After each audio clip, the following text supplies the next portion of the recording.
Xofindaba FM Youth Waves. Manibulele nibambe ngazo zozibini ukanti kwindaba zeXofindaba FM Youth Waves kubongiwe nyanga.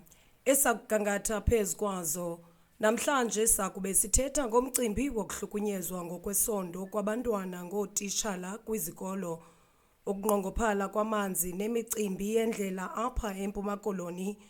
Sikunyaka wolonyulo olutsha siza kube sivota kulonyaka. Imicimbi ye-faction fights kwizikolo kuvakalisa usizi ngokusweleka kwenkokheli ye-COPE Congress of the People ngentseni yangoLwesithathu.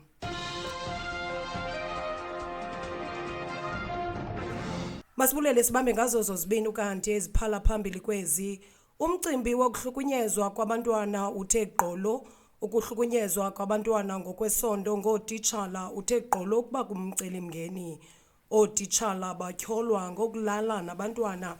Sizibonile indaba kwizikolo eziquka izikolo ezifana ne-JS Kenjana ephaya edutywa ukanti nesikolo samabanga aphezulu iXofindaba High nezinye.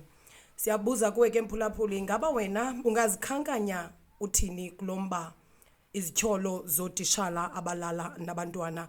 Siza kuthi sithathe noba ngumphulaphuli phaa kwi-voice notes zethu. Enkosi msasazi, ndingomphulaphuli apha kuXofindaba andizukwazi ukuzichaza igama ke. Imbi kakhulu ke lento ehlela abantwana ezikolweni kuba kaloku thina singabazali xa sithumela abantwana ezikolweni siba nethemba lento ngoba sibathumela ebazalini abazokwazi ujongana nabo. Ngoku xa kuphinde ibe ngabo abaqala ukwenza izinto abantwaneni noko ayithandeki tu msasazi loo nto leyo. Siyacela umthetho udlale indima yabo kulomba noko kudala kuthethwa ngawo. Ukanti ezinye zithi umcimbi wokunqongophala kwamanzi kuXofindaba neziphaluka uthe gqolo kuba ngumcelimngeni. Abahlali bathi sekuyiminyaka amanzi engaphumi yaye lento inzima kuba amanzi yeyona nto isetyenziswa kakhulu kwaye kukho nabantu abadala ekunyanzeleke bahambe umgama omde uya kukha amanzi. Abanye abantu banengxaki yokukhubazeka. Siyabuza kuwe ke Mphulaphuli, uphefumla uthini kulo mcimbi udibene namanzi? Kanti ungasibamba phaa kuFacebook wethu nakuYouTube wethu. Xofindaba FM Youth Waves. Ukanti kweziphambili ezinye ezingenayo intsika yethu ithi yaxolisa kakhulu ngomcimbi ongamanzi othe waphazamiseka kumasipala wethu kanti kwidolophu yakuXofindaba nakwiziphaluka ukanti ko-Ward 1 kuya kutsho ku-Ward 16 zithe zaphazamiseka kakhulu. Bacela uxolo kwaye besithi lo mcimbi ujongiwe. Xa sihlabela mgama umcimbi wokulwa kwamakhwenkwe kwizikolo ngendawo okanye ilali ithande ukuba ngumcelimngeni. Kukho amacandelo athe athatha uphulo ukuzama ukuxhobisa abafundi nabahlali kulo mcimbi odibene ne-faction fights. Siyabuza kuwe Mphulaphuli, yintoni enokwenziwa uzama ukuyiphelisa le meko? Ukanti sisajonge leyo sikunyaka wonyulo olutsha, abantu bacelwe ngobuninzi babo ukuba zebaphume bayokuvota ngexesha lovoto.